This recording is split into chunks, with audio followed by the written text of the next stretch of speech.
And for more on the October jobs report, I do want to bring in Mitch Rochelle, founding partner at Macro Trends Advisors. Hi, Mitch. Thanks so much for joining us today. Hi, Greta. Starting off, what's your reaction to the October jobs report?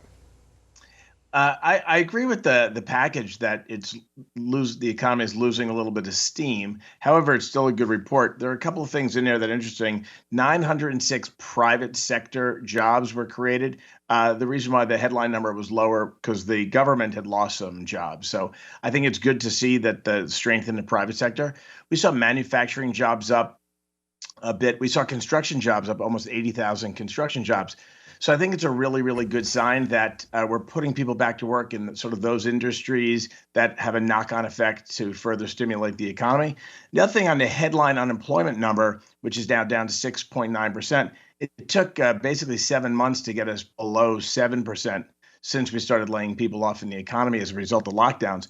It took 4.5 years post the financial crisis to get the unemployment rate back down. So there is a lot of strength to the economy, although the strength seems like it's losing a little bit of its muscle. We still don't know the winner of the presidential election at this time, but hypothetically, how do you feel a Biden administration would impact the recovery in the labor market?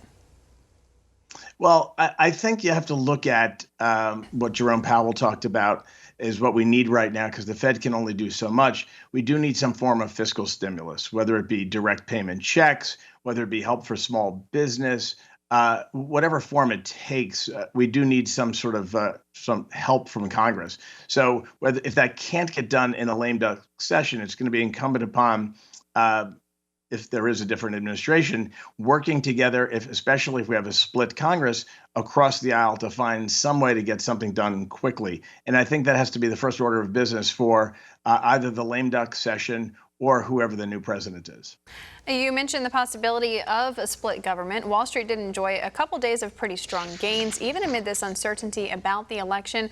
Why do investors actually like the prospect of a split government if Biden is declared the winner?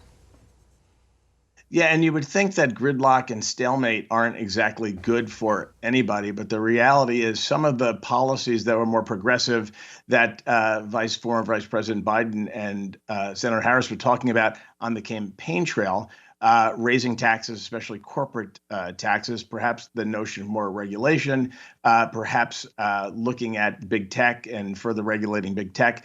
A lot of those items may never happen if you have a split Congress or legislative branch, and Congress passes a bill that will never make it through the Senate. So I think the notion that we're not going to see higher taxes, corporate taxes, capital gains tax increase, I think that's what has Wall Street sort of enthusiastic. Little nugget for you. When you go back to 1945 and you look at all the different scenarios of who's got the White House and who has Congress, a Democratic president with a split Congress has the highest stock market return at 13.6% on average going back to 1945. So that scenario is setting up to be sort of the historically speaking, the best outcome for markets. All right, Mitch Rochelle, founding partner at Macro Trends Advisors, joining us to discuss the October jobs report and the latest amid the uncertainty on the election. Thanks so much for coming on the show today. Thanks, Greta.